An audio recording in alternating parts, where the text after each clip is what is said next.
नमस्ते and welcome. I am Dinesh Vyas और जैसा कि आप जानते हैं ऑन द फ्लोर के इस पॉडकास्ट सीरीज में टॉपिक है फ्लोरिंग।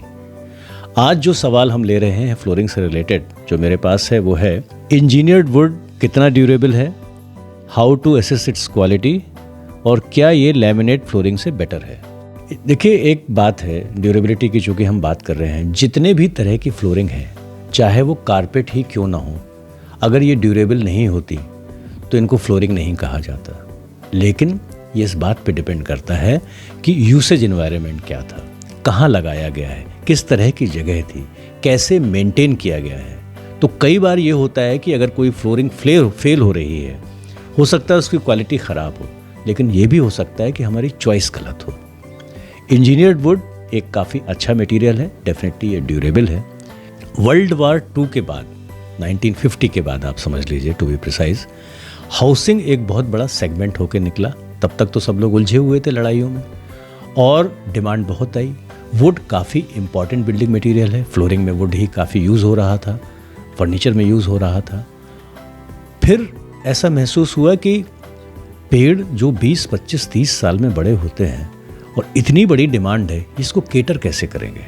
तो एक तो अवेलेबिलिटी का इशू आया, दूसरा कॉस्ट का इशू आया और तीसरा कहीं ना कुछ कंसर्न थी सस्टेनेबिलिटी के बारे में। और इम्पॉर्टेंट बात ये थी कि बहुत सारी जो नेचुरल वुड होती हैं, जब आपने देखा होगा कि उसमें पानी पड़ता है तो स्वेल कर जाती है, उसमें कपिंग हो जाती है, वो वार्प कर जाती है ह्यूमिडिटी में। अब आवश्यकता तो आविष्कार की जननी है। वहाँ से शुरू हुआ कि कोई ऐसा मटेरियल बनाया जाए जिसमें नेचुरल वुड की भी एस्थेटिक्स हो, फील हो, टच हो, लेकिन वो ज़्यादा स्टेबल हो और सबसे बड़ी बात वो कॉस्ट इफेक्टिव हो, उसकी अवेलेबिलिटी भी आसान हो।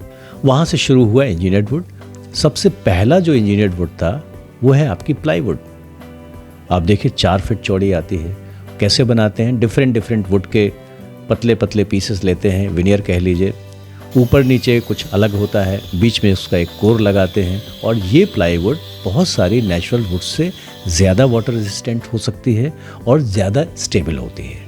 लेकिन हम जिस मॉडर्न इंजीनियर्ड वुड की बात कर रहे हैं उसमें मेन 2 लेयर्स होती हैं। टॉप लेयर होती है नेचुरल वुड की, विनियर जिसे हम कहते हैं, 2 mm थिक या 4 mm थिक या उससे भी ज़्यादा होती है कुछ केसेस में। और नीचे होती है एक थिकर लेयर जो कि कोर मटेरियल में वो प्लाईवुड भी हो सकता है, वो मल्टी लेयर प्लाईवुड हो सकता है, वो फाइबर बोर्ड HDF का भी बना हो सकता है और कुछ बहुत हाई एंड जो इंजीनियर्ड वुड है उसमें सॉलिड वुड भी यूज़ होता है। यानी कि नीचे से हो गया वो स्टेबल और ऊपर से उसमें ब्यूटी आ गई नेचुरल वुड की। ऐसे बनती है ये इंजीनियर्ड वुड। अब आपका सवाल है कि क्वालिटी कैसे एसेस करें। तो देखिए, किसी भी फ्लोरिंग के लिए most of the element same है। वो हार्ड होना चाहिए, वो स्टेबल होना चाहिए। चूँकि वुड है और वुड की टेंडेंसी होती है कि ह्यूमिडिटी और टेम्परेचर के साथ एक्सपेंड करे, कॉन्ट्रैक्ट करे, वार्प हो जाए या उसमें कपिंग हो जाए, तो ये भी चीज़ें नहीं होना चाहिए। उसमें इम्पैक्ट रेजिस्टेंस अच्छा होना चाहिए, वरना डेंटिंग हो सकती है। तो ये सारी चीज़ों के लिए, और हाँ, स्क्रैच रेजिस्टेंस भी होना चाहिए अगर उसकी ड्यूरेबिलिटी देख रहे हैं।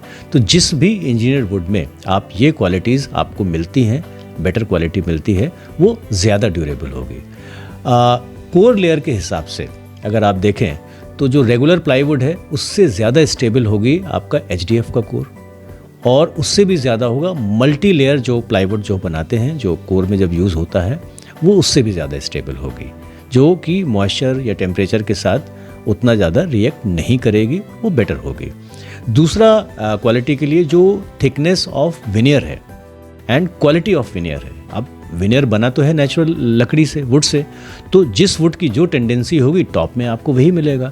तो विनियर की थिकनेस कैसी है और विनियर की टाइप क्या है, विनियर की क्वालिटी क्या है, ये 2 चीज़ों को अगर आप असेस करें और उसके साथ impact resistance, hardness, scratch resistance और स्टेबिलिटी डिफरेंट ह्यूमिडिटी और डिफरेंट टेम्परेचर पे, ये टेस्ट अवेलेबल हैं और जब आप मैन्युफैक्चरर से पूछेंगे तो उनके लिटरेचर में भी आपको मिल सकता है। लेकिन अगर नहीं है तो आप हेजिटेट ना करें पूछने में, क्योंकि इसमें भी बहुत सारी क्वालिटीज़ आती हैं।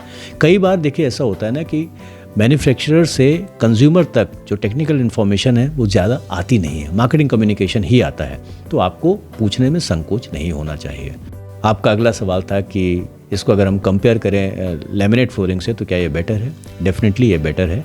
लैमिनेट फ्लोरिंग के बारे में हमने पिछली बार बात की थी। उसमें क्या होता है, एक वियर लेयर है, फिर पेपर पे प्रिंट एक डिज़ाइन होती है, नीचे कोर लेयर में MDF या HDF होता है और फिर उसके नीचे बैकिंग लेयर होती है। इसमें ऊपर है विनियर, तो नेचुरली इसकी जो फील आएगी वो पूरी वही आएगी जो आपको नेचुरल वुड में मिलती है, यानी कि एस्थेटिक्स और फील के मामले में काफ़ी बेटर है। और ये काफ़ी स्टेबल है, ये काफ़ी थिकर है, तो ये ज़्यादा ड्यूरेबल भी है और ये उससे कॉस्टली भी है। वो मेरे ख्याल से इंजीनियर्ड वुड के बारे में आपको जो सवाल थे आपको जवाब मिल गया होगा। आपका भी अगर कोई सवाल है इससे जुड़ा हुआ तो आप हमें बताएं कमेंट के माध्यम से, और आने वाले पॉडकास्ट में हम उसे भी शामिल करेंगे। और हाँ, अगर ये कंटेंट आपको हेल्पफुल लगती है तो आप इसे लाइक करें, आप इसे शेयर करें और चैनल को सब्सक्राइब करें, मुझे बेहद खुशी होगी। अभी के लिए बस इतना, मिलते हैं अगले पॉडकास्ट।